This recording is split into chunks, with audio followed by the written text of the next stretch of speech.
Bonjour à tous, nous voilà pour une nouvelle vidéo concernant la suite du test de ce lecteur Zidou Neo Alpha Signature Edition. Lors de la précédente vidéo, on avait vu l'ensemble des paramètres de ce lecteur, on avait vu qu'il y en avait un sacré paquet et que c'était parfaitement complet. On va maintenant voir ce que cela peut donner en usage home cinéma. Donc, avant toute chose, j'aimerais que vous parliez de cette petite application Media Center File Manager, qui est en fait une sorte d'explorateur Windows, et que je trouve particulièrement pratique. Donc, je l'ouvre. J'ai d'abord pris soin de brancher sur ce lecteur mon disque dur USB qui contient quelques films, et mon disque dur, il apparaît ici. Donc, Fafa Film, je l'ouvre. Donc on remarque que c'est très réactif. On trouve bon les classiques dossiers qui normalement sont des dossiers cachés hein, sous Windows. Donc là ils apparaissent. Et on va voir les vidéos. Hop, j'ouvre. Là ici j'ai classé ça en concert, film Full HD et film UHD. Et on remarque vraiment que c'est très rapide.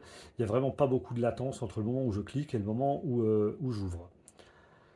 Alors, j'aimerais bien lancer un film pour vous montrer que ça fonctionne bien. Malheureusement, j'ai peur de me faire striker par YouTube. Alors, je vais quand même lancer celui-là et je vais tout de suite l'arrêter pour que vous montrer que ça marche bien. Donc, Play Vidéo. Donc, ça, c'est le logiciel de lecture. Hop, je le lance. On attend un petit peu. Hop. Et voilà. Immédiatement, le film s'est lancé, donc je stoppe là, histoire qu'il n'y ait pas de strike de la part de YouTube. Donc on peut en tout cas constater que c'est quand même très réactif. Alors j'ai pas compté, mais entre le moment où j'ai cliqué et que j'ai lancé le paramètre play vidéo, je pense qu'il s'est déroulé moins de 5 secondes, hein. Donc c'est vraiment quelque chose de réactif. Je vais maintenant, donc ça c'est un explorateur Windows, tout ce qui est le plus classique, mais je suis quand même très content que ça y soit parce que sur les box Android c'est pas toujours le cas, il faut parfois ajouter une application tierce qui fonctionne plus ou moins bien. Là cet explorateur fonctionne vraiment bien. Donc je reviens encore en arrière et je vais ouvrir maintenant l'application Posterwall qui permet de lire les films et puis d'afficher de jolies jaquettes. Hop, donc là, on constate qu'il n'y a pas de jolie jaquette. J'ai quand même accès à films, séries télé, autres, etc. Mais pour l'instant, il n'y a pas de jaquette. Pourquoi? Parce que cette application n'a pas encore scanné mon disque dur. Donc c'est quelque chose que l'on va faire tout de suite. Donc pour cela, je vais dans Source, je vais ajouter une source, je vais ajouter mon disque dur et le fichier et le dossier vidéo. Hop, et je clique sur OK. Donc c'est bien confirmé en bas, Fafa Film 8 Tera, pardon, vidéo, et je clique sur OK. Et démarrer le scan. Donc maintenant, il y a le scan qui s'est mis en route. Ça risque de prendre un petit moment. Donc oui, si, c'est le truc, c'est effacer. Donc là, si on voit que ça progresse, non, je pensais que ça allait prendre un peu plus longtemps que ça. Donc en tout cas, je vais quand même faire un cut et puis je reviens dès que c'est fini. Le scan est maintenant terminé, ça a dû prendre à vue de nez 2-3 minutes, c'était pas bien long. Donc maintenant, on va pouvoir voir le fonctionnement de cette application. Donc on voit déjà tous les ajouts récents. On voit également que ça a été classé en fonction de différents critères, donc musique, documentaire, comédie, fantastique, aventure. J'ai là même la possibilité de rajouter d'autres critères. On va rajouter thriller pour voir, animation, bah, science-fiction, on pourra tout ça, ça n'est pas d'origine. Après, crime, drame, ouais, pourquoi pas, familial, allez, familial, on peut rajouter, on va voir. Hop, hop. Et donc, effectivement, si je clique sur animation, par exemple, hop, j'ai bien accès, effectivement, à l'ensemble de mes films d'animation. Donc là, cette jaquette-là, elle n'est pas passée. Je ne connais pas d'ailleurs ce film-là. Je ne sais pas ce que c'est. Donc, tiens, Akira, j'ai vu passer Akira qui apparaît en animation. Ouais, effectivement, c'est un film d'animation. Même si pour moi, film d'animation, ça me fait plus penser à des films en images de synthèse. Hop. Donc là, on a accès effectivement au choix de films par catégorie.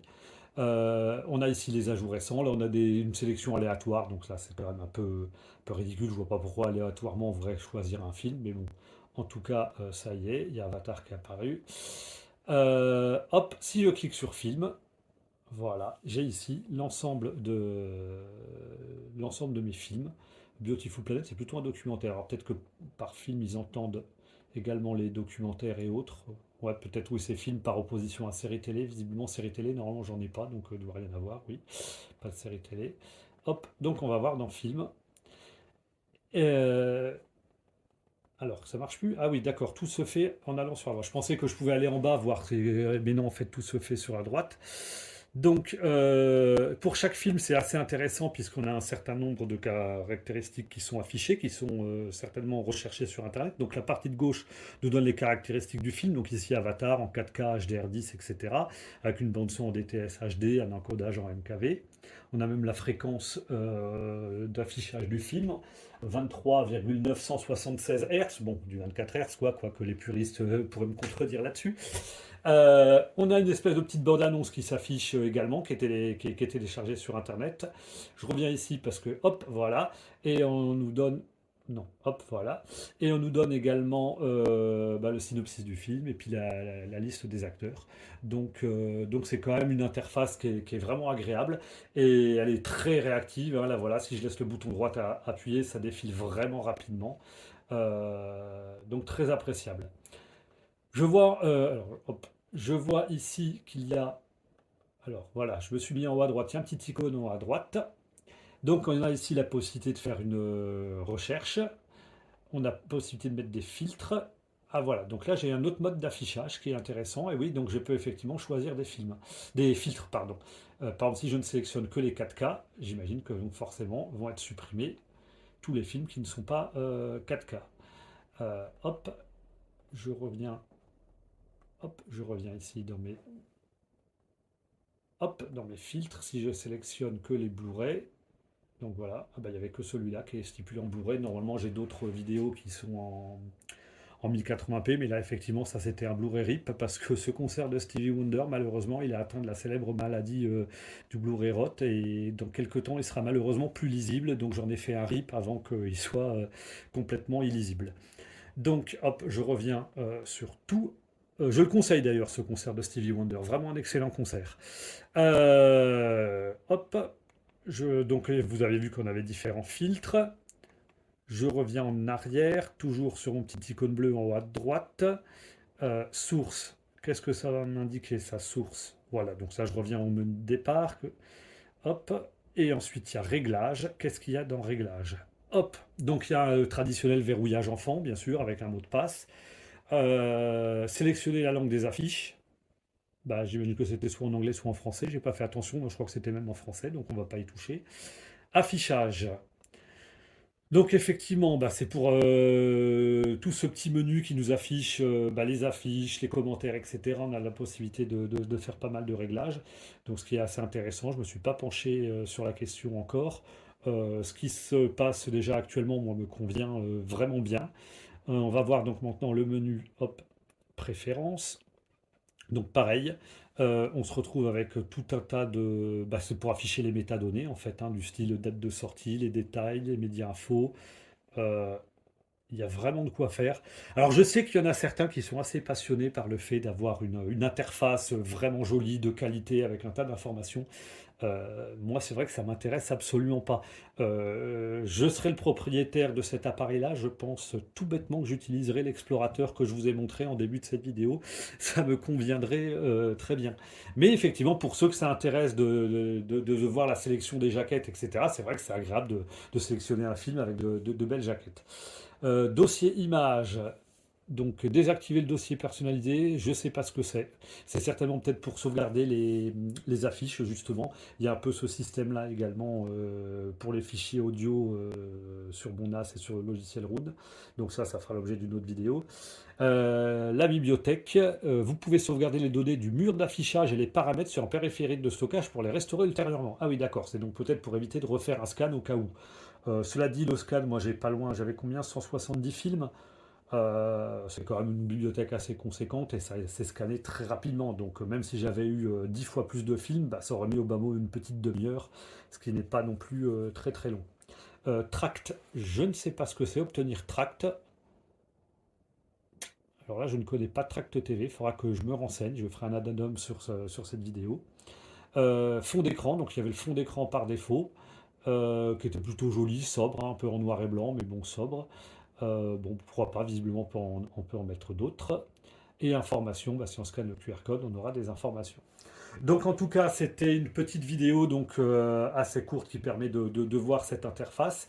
J'ai pas tellement l'habitude de travailler avec les fichiers dématérialisés comme ça. Moi, je suis encore un peu un vieux de la vieille. Je tourne avec des vrais disques, mais bon, j'ai quand même donc une petite bibliothèque de films au cas où. Je trouve l'interface vraiment agréable, vraiment intuitive. Ça me paraît vraiment supérieur à ce que j'ai sur mon, comment ça s'appelle, sur ma box Android, là j'oublie le nom, Nvidia Shield Pro, où j'ai installé Plex pour pouvoir avoir une compatibilité Dolby Vision. C'est une horreur absolue, je trouve, Plex à configurer. Là, vraiment, la configuration de ce lecteur sur Zidoo, c'est d'une simplicité enfantine. J'ai presque envie de dire que si j'y suis arrivé, c'est vraiment que c'est simple. Donc voilà, et en plus, j'ai pu le tester. Les vidéos, la prise en charge du Dolby Vision est faite nativement, alors que sur la Shield, il fallait installer Plex. Le player vidéo de base ne permettait pas de lire le Dolby Vision. Donc pour moi, sur l'aspect home cinéma, cette interface est vraiment excellente et je la recommande pleinement. Il va y avoir maintenant une prochaine vidéo qui va concerner l'interface en hi-fi, en musique, et cela sera fait d'ici quelques temps. Voilà, je vous souhaite une bonne fin de journée. Au revoir. I'm not a stranger to excuses. Burned me once or twice. I expect them.